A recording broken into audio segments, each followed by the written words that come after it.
오늘 함께 나눌 말씀은 베드로전서 1장입니다. 베드로전서 1장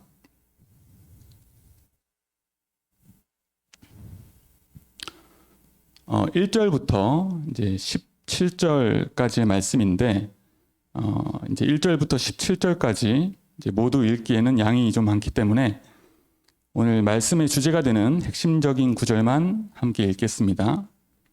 먼저 베드로전서 1장 3절입니다.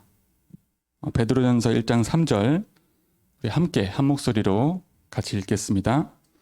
우리 주 예수 그리스도의 아버지 하나님을 찬송하리로다. 그의 많으신 긍휼대로 예수 그리스도를 죽은 자 가운데서 부활하게 하심으로 말미암아 우리를 거듭나게 하사 산 소망이 있게 하시며. 아멘. 그리고 15절과 16절을 함께 읽겠습니다. 오직 너희를 부르신 거룩한 이처럼 너희도 모든 행실에 거룩한 자가 되라. 기록되었을 때 내가 거룩하니 너희도 거룩할지어다 하셨느니라. 아멘. 오늘 말씀의 제목은 산 소망과 거룩한 삶입니다. 본문은 베드로전서 1장 1절부터 17절까지의 말씀입니다. 오늘 말씀을 통해서 하나님께서 여러분에게 주시는 은혜가 있기를 원합니다.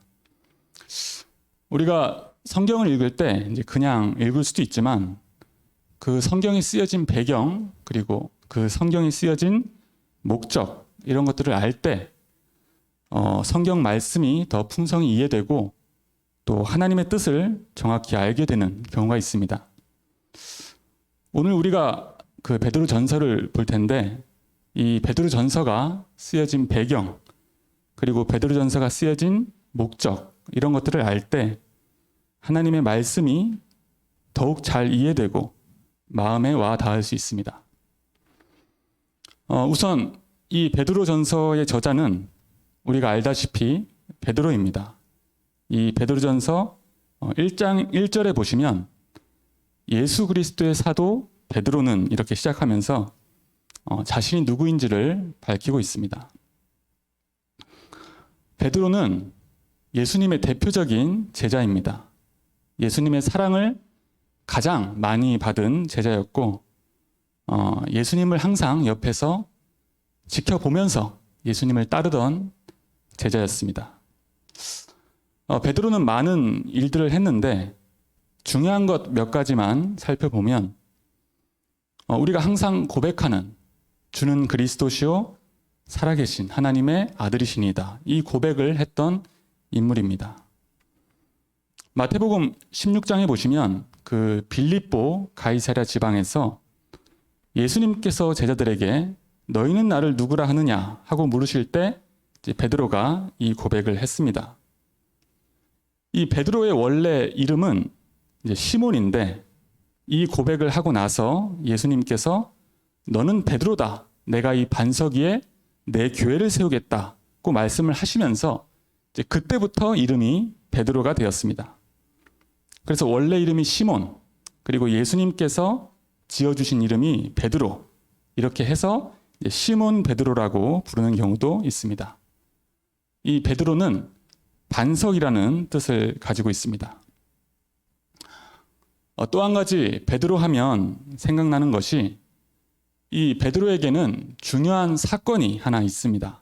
바로 예수님을 3번 부인하는 사건입니다. 이 사건이 있기 전에 예수님께서 제자들을 모아놓고 미리 말씀을 하십니다.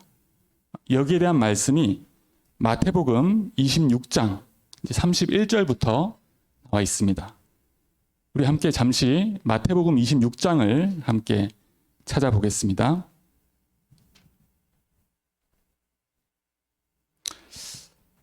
마태복음 26장 31절부터 말씀입니다. 제가 읽을 때 이제 눈으로 이렇게 따라오시면 됩니다. 31절 읽겠습니다. 그때 예수께서 제자들에게 이르시되 오늘 밤에 너희가 다 나를 버리리라. 이 오늘 밤이라는 것은 예수님께서 로마 군인들에게 잡혀가시는 그날 밤을 의미합니다. 기록된 바 내가 목자를 치리니 양의 떼가 흩어지리라 하였느니라. 그러나 내가 살아난 후에 너희보다 먼저 갈릴리로 가리라. 그러자 33절에 베드로가 대답합니다. 베드로가 대답하여 이르되 모두 주를 버릴지라도 나는 결코 버리지 않겠나이다. 예수께서 이르시되 내가 진실로 내게 이르노니 오늘 밤 닭 울기 전에 내가 3번 나를 부인하리라. 베드로가 이르되 내가 주와 함께 죽을지언정 주를 부인하지 않겠나이다 하고 모든 제자도 그와 같이 말하니라. 베드로가 내가 죽을지언정 주를 부인하지 않겠나이다 이렇게 주님 앞에서 고백을 하는 장면입니다. 베드로가 이렇게 고백을 하고 나서 그 날이 채 지나기 전에 그날 밤에 베드로는 예수님을 3번 부인하게 됩니다. 이 베드로에게는 자신이 예수님을 배반했다는 이 자괴감과 자책감이 분명히 있었을 것이고 그 베드로에게 부활하신 주님께서 다시 찾아오셔서 말씀하십니다. 네가 나를 사랑하느냐? 내 양을 치라. 네가 나를 사랑하느냐? 내 양을 먹이라. 이때 베드로는 예수님들의 양들을 치고 먹이는, 다시 말해서 이 성도들을 양육하는 사명을 예수님으로부터 직접 받게 됩니다. 이 사건은 베드로의 인생에 가장 큰 영향을 주었고 이 이후로 베드로는 주를 위해 살고 주를 위해 죽는 그러한 인생을 살게 됩니다. 다시 베드로전서로 돌아와서 이 베드로전서는 이 베드로가 자신의 사명을 거의 감당하고 순교하기 몇 년 전에 기록한 서신입니다. 이 학자들이 연구를 했을 때 이 베드로전서는 그 AD 63년에서 64년 정도에 쓰여진 것으로 판단이 되고 베드로는 AD 67년에 순교를 하게 됩니다. 그래서 베드로가 순교하기 한 3년에서 4년 전에 이 베드로전서가 쓰여진 것으로 보고 있습니다. 이 시기에 역사적으로 굉장히 중요한 사건이 하나 있는데 AD 64년 7월 18일에 발생한 로마 대화재 사건입니다. 이 날짜까지 정확히 기록될 만큼 역사적으로 굉장히 중요한 사건이고 수만 명이 죽고 수십만 명이 집을 잃어버리는 엄청난 규모의 화재였습니다. 지금도 우리 화재가 났는데 이제 이때 당시에는 역사적으로 기록될 만큼 큰 화재가 로마에서 발생했습니다. 제가 이 사건을 말씀드리는 이유가 이 베드로 전서와 이 로마 대화재 사건이 밀접하게 관련이 있기 때문입니다. 원래 이 초대교회는 이 그리스도의 복음을 전함에 있어서 평화적인 방법으로 전했고 이 사회적으로 무리를 일으키거나 소동을 일으키거나 하지는 않았습니다. 근데 60년대 이제 들어서면서부터 상황이 바뀌기 시작했는데 이 기독교가 급격하게 성장하면서 이 유대교인들이 이제 다른 종교구나라는 것을 이제 인식을 하게 되고 이 기독교가 다가올 심판에 대한 메시지 그리고 이제 세상이 끝날 것이다. 세상의 종말에 대한 얘기를 하다 보니까 사람들이 기독교를 안 좋게 보기 시작한 것입니다. 그래서 이 60년대가 지나면서 기독교가 사람들의 공격 대상이 되고 또 비판의 대상이 되기 시작했습니다. 그런데 그 시기쯤에 이 로마 대화재 사건이 발생을 하게 되는데 당시 황제였던 이 네로 황제는 이 기독교인들의 부정적인 인식을 이용을 해서 이 화재 사건을 기독교인들이 일으킨 사건으로 뒤집어 씌우게 됩니다. 그때부터 이 그리스도인들에 대한 엄청난 박해가 시작되게 됩니다.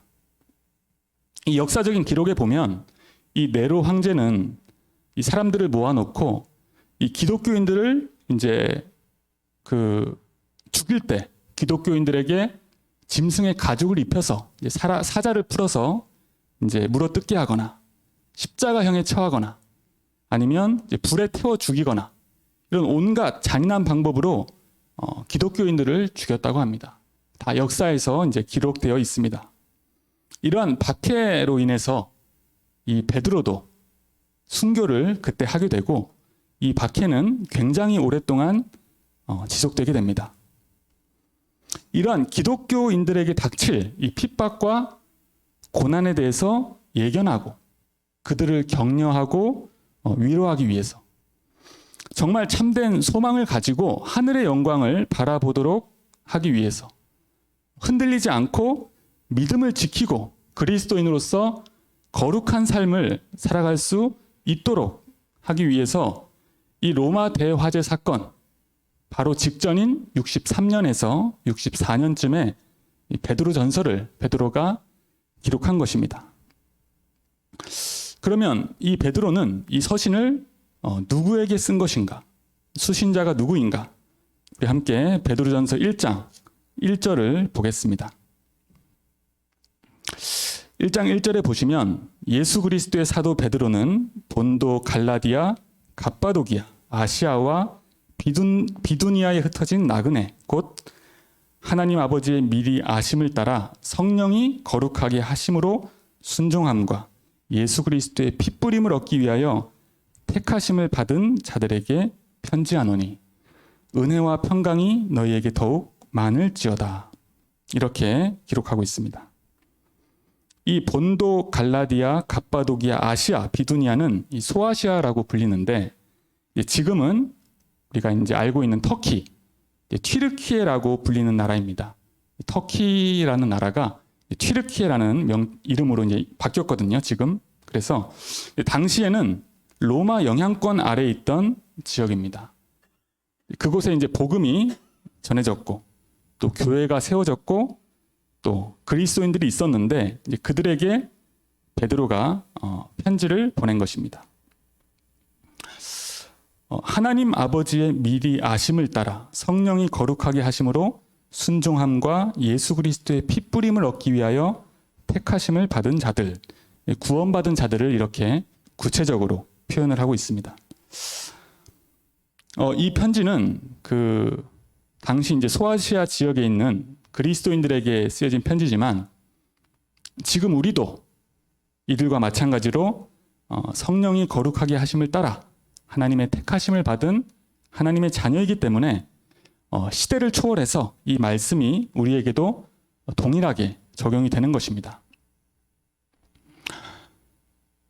사람이 살다 보면 이제 고통과 고난의 시간이 있습니다. 해결할 방법이 보이지 않고 아무도 나를 도울 수가 없어서 낙심 가운데 절망 가운데 빠질 때가 있습니다. 그때 하나님께서 우리에게 주시는 이제 참된 은혜와 참된 소망은 우리가 힘든 시간을 이겨낼 수 있는 힘이 됩니다. 우리가 구원받았다는 사실 하나만으로 우리의 영혼은 평안을 느낄 수 있고 또 고통 중에서도 참된 소망을 가지고 하나님을 바라볼 수가 있습니다. 특히 베드로가 이 편지를 쓰고 있는 당시의 상황은 이 그리스도인들에게 핍박과 박해가 임박한 상황이었습니다. 그들에게는 세상적인 위로보다 하나님께서 주시는 참된 위로가 필요했습니다. 여기에 대한 말씀이 이제 3절부터 나오는데 3절부터 제가 읽어보겠습니다. 우리 주 예수 그리스도의 아버지 하나님을 찬송하리로다. 그의 많으신 긍휼대로 예수 그리스도를 죽은 자 가운데서 부활하게 하심으로 말미암아 우리를 거듭나게 하사 산 소망이 있게 하시며 썩지 않고 더럽지 않고 쇠하지 아니하는 유업을 있게 하시나니 곧 너희를 위하여 하늘에 간직하신 것이라. 너희는 말세 나타내기로 예비하신 구원을 얻기 위하여 믿음으로 말미암아 하나님의 능력으로 보호하심을 받았느니라. 오늘의 주제 중 하나인 산 소망이 나왔습니다. 예수 그리스도께서 죽은 자 가운데서 부활하심으로 우리를 거듭나게 하셨고 산 소망을 주셨다고 말씀합니다. 그냥 소망이라고 해도 되는데 산 소망이라고 한 이유는 예수 그리스도께서 지금 살아 계시기 때문입니다. 이 당시에 그리스도인들이 가졌던 정말 중요한 믿음이 뭐였냐면 예수 그리스도께서 부활하셨다는 것입니다. 죽은 줄로 알았던 예수가 부활하셨고, 부활하신 예수께서 하늘로 올라가셨고, 성령으로 지금 우리에게 오셔서 살아계신 주님께서 지금 우리와 함께 하십니다. 찬양도 있지 않습니까? 살아계신 주, 나의 참된 소망, 두려움이 전혀 없네. 예수님은 살아계셔서 우리의 참된 소망이 되시기 때문에 산 소망, 살아있는 소망이라고 말씀하는 것입니다. 그래서 구원받은 우리는 썩지 않고 더럽지 않고 쇠하지 않는 하늘의 유업을 받는다고 말씀합니다. 그래서 하나님의 능력으로 우리는 보호하심을 받았다고 말씀하고 있습니다.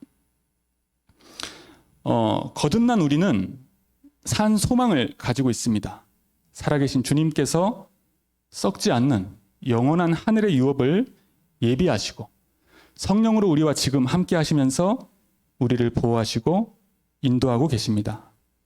주님께서 다시 오시는 날 우리의 구원은 완성되고 영원한 천국에 들어가는 것입니다. 이것이 바로 우리가 가진 산 소망입니다. 6절입니다. 6절부터 보겠습니다. 그러므로 너희가 이제 여러 가지 시험으로 말미암아 잠깐 근심하게 되지 않을 수 없으나 오히려 크게 기뻐하는도다. 너희 믿음의 확실함은 불로 연단하여도 없어질 금보다 더 귀하여 예수 그리스도께서 나타나실 때에 칭찬과 영광과 존귀를 얻게 할 것이니라. 예수를 너희가 보지 못하였으나 사랑하는도다. 이제도 보지 못하나 믿고 말할 수 없는 영광스러운 즐거움으로 기뻐하니 믿음의 결국 곧 영혼의 구원을 받음이라. 여기까지 보겠습니다. 이 산 소망에 대해서 구체적으로 더욱더 설명을 하고 있습니다. 6절에는 너희가 여러 가지 시험으로 잠깐 근심하지만 오히려 크게 기뻐한다. 왜냐하면 너희 믿음이 확실하기 때문에. 너희의 믿음은 금보다 더 귀하다. 금은 불로 연단을 해도 언젠가는 없어지지만 너희의 믿음은 예수 그리스도께서 나타나실 때에 칭찬과 영광과 존귀를 얻게 한다. 너희가 예수를 보지 못했지만 이때 당시 이제 복음을 받은 사람들은 이제 부활하신 이후에 복음을 받았기 때문에 예수를 직접 보지는 못했습니다. 너희가 예수를 보지 못했지만 사랑하는도다. 왜냐하면 믿기 때문에. 말할 수 없는 영광스러운 즐거움으로 기뻐한다. 왜냐하면 믿음의 결국 곧 영혼이 구원받기 때문에. 우리가 정말 산 소망을 가졌다면 여러 가지 어려움과 시험 속에서도 크게 기뻐할 수 있습니다. 하나님께서 주시는 은혜와 소망이 정말 크기 때문에. 우리가 가진 믿음은 정말 귀한 것입니다. 그리고 우리가 받은 구원은 정말 놀라운 것입니다. 믿음의 결국 곧 영혼의 구원을 받게 합니다. 그리고 10절과 11절, 12절은 이제 구원에 대해서 자세하게 설명을 하고 있는데 12절 마지막 부분만 보시면 이 구원은 천사들도 살펴보기를 원한다 이렇게 말씀하고 있습니다. 이 살펴보다라는 말은 이 원어로 보면 깊은 관심을 가지고 탐구한다 이런 의미를 가지고 있습니다. 그래서 이 말씀의 의미는 너희가 받은 구원은 하늘의 천사들마저 깊은 관심을 가지고 살펴보기를 원할 정도로 놀라운 것이다. 그래서 우리가 받은 구원이 얼마나 놀랍고 얼마나 엄청난 것인지를 이제 천사들까지 얘기를 하면서 말씀을 하고 있습니다. 그래서 베드로는 정말 우리가 가진 구원이 얼마나 놀라운지, 우리가 가진 소망이 얼마나 가치 있는 것인지 계속해서 말씀하고 있습니다. 우리는 거듭났고 살아있는 소망을 가지고 있고 썩지 않고 쇠하지 않는 하늘의 유업을 우리가 받았고 하나님의 능력으로 우리가 보호하심을 받았고 우리의 믿음으로 말미암아 칭찬과 영광과 존귀를 얻게 될 것이고 말할 수 없는 영광스러운 즐거움으로 기뻐할 것이다. 이렇게 베드로는 계속해서 구원의 놀라운 축복에 대해서 말씀하고 있는 것입니다. 그렇다면 우리는 어떻게 살아야 되는가? 13절부터 그에 대한 말씀이 나와 있습니다. 13절부터 제가 읽어보겠습니다. 그러므로 너희 마음의 허리를 동이고 근신하여 예수 그리스도께서 나타나실 때에 너희에게 가져다 주실 은혜를 온전히 바랄지어다. 너희가 순종하는 자식처럼 전에 알지 못한 때에 따르던 너희 사욕을 본받지 말고 오직 너희를 부르신 거룩한 이처럼 너희도 모든 행실에 거룩한 자가 되라. 기록되었을 때 내가 거룩하니 너희도 거룩할지어다 하셨느니라. 외모로 보시지 않고 각 사람의 행위대로 심판하시는 이를 너희가 아버지라 부른즉 너희가 나그네로 있을 때를 두려움으로 지내라. 17절까지 보겠습니다. 오늘의 두 번째 주제, 거룩한 삶입니다. 이스라엘 사람들은 옷이 이렇게 길게 이제 통으로 입기 때문에 무슨 일이 있거나 어디를 갈 때 허리에 띠를 이렇게 두르게 됩니다. 허리를 이제 고정시키는 것이죠. 이 마음의 허리를 동이라는 말은 우리가 그리스도인으로서 세상을 살아갈 때 많은 유혹과 공격과 또 시험이 있을 것이기 때문에 마음의 무장을 하라는 말씀입니다. 이 에베소서에서도 하나님의 전신 갑주를 이야기할 때 진리로 허리띠를 띠고 이런 말씀이 나옵니다.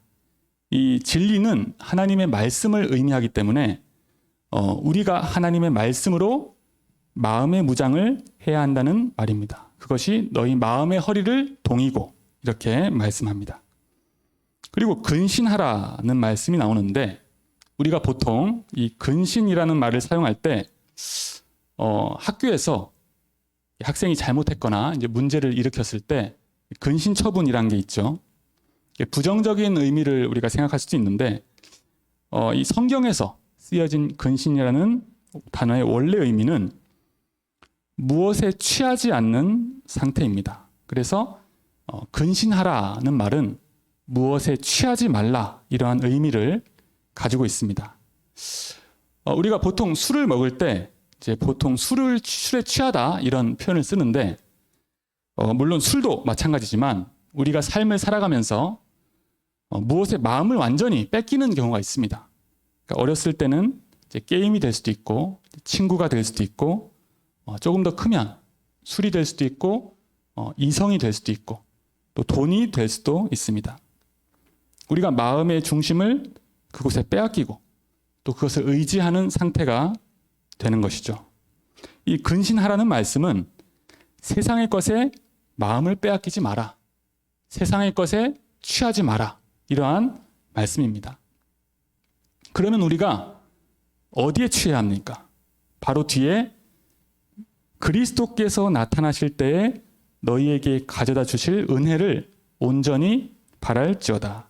우리는 여기에 취해야 합니다. 우리 마음의 중심을 다하여 그리스도께서 우리에게 주시는 은혜를 온전히 바라는 것입니다. 그것이 우리 삶의 태도가 되고 우리 삶의 중심이 되어야 합니다. 그리스도께서 우리에게 주신 은혜는 앞서 우리가 읽었던 산 소망과 관련이 있습니다.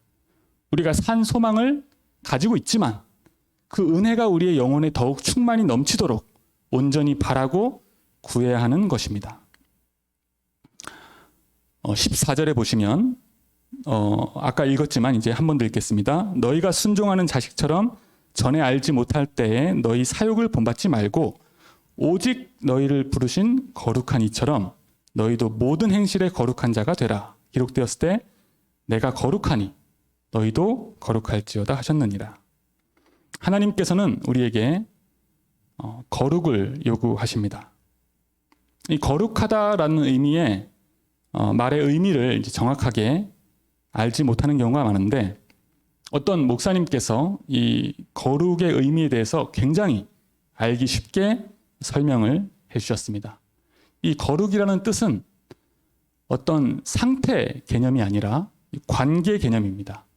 이 거룩이라는 뜻은 하나님과 우리 사이의 관계를 설명하는 것입니다. 예를 들어서 결혼한 남자와 여자가 있습니다. 남자가 여자를 100% 사랑하고 또 여자도 남자를 100% 사랑할 때 그것을 거룩하다라고 합니다. 남자가 여자를, 아내를 50% 정도 사랑하고 다른 여자를 50% 정도 사랑한다. 그것은 거룩한 것이 아닙니다. 하나님께서 우리에게 나도 거룩하니 너희도 거룩하라고 말씀하시는 것은 내가 아들 예수 그리스도를 너희를 위하여 내어줄 만큼 너희를 100% 사랑하니 너희도 나를 100% 사랑하라는 말씀입니다. 그것이 거룩입니다. 그래서 우리가 하나님의 말씀으로 무장을 하고 세상의 다른 것에 취하지 말고 근신하고 오직 그리스도께서 우리에게 주시는 은혜를 온전히 바라고 하나님을 100% 사랑함으로 모든 행실에 거룩한 자가 되라고 말씀하시는 것입니다. 그래서 17절에 너희가 나그네로 있을 때, 지금 우리가 세상을 살아가는 것이 나그네의 인생입니다. 본향이 있는 나그네죠. 순례자라고도 합니다. 너희가 나그네로 있을 때를 두려움으로 지내라. 왜냐하면 우리가 마음의 무장을 하지 않으면 세상의 것에 우리 마음의 중심을 빼앗길 수밖에 없기 때문에, 그래서 우리는 마음의 두려움을 가지고 모든 행실에 거룩한 자가 되어야 하는 것입니다. 하나님을 100% 사랑하는 것이 우리 삶의 중심이 되어야 합니다. 그것이 거룩한 삶입니다. 하나님을 사랑하고 돈도 사랑할 수 있습니까? 하나님과 재물을 겸하여 섬길 수 없습니다. 그것은 거룩한 삶이 아닙니다. 요한일서 4장 19절에 보면 우리가 사랑함은 그가 먼저 우리를 사랑함이라고 말씀합니다. 하나님께서 우리를 먼저 사랑하셨습니다.